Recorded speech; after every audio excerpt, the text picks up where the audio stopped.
আজ আমরা বিশেষভাবে সৌভাগ্যবান এবং সম্মানিত যে বাংলাদেশের 3 বারের নির্বাচিত প্রধানমন্ত্রী বীর মুক্তিযোদ্ধা শহীদ রাষ্ট্রপতি জিয়াউর রহমানের স্ত্রী বেগম খালেদা জিয়া আজ এখানে আমাদের মধ্যে উপস্থিত আছেন।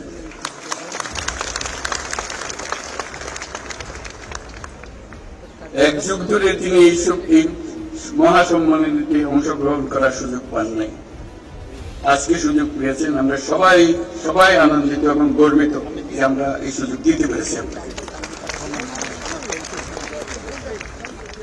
শারীরিক অসুস্থতা সত্ত্বেও এই বিশেষ দিবসে সবার সঙ্গে শরীর খাওয়ার জন্য আপনাকে আবারও ধন্যবাদ। আমরা তার আশু রোগমুক্তি কামনা করছি এবং এই অনুষ্ঠানে বিশেষভাবে স্বাগত জানাচ্ছি।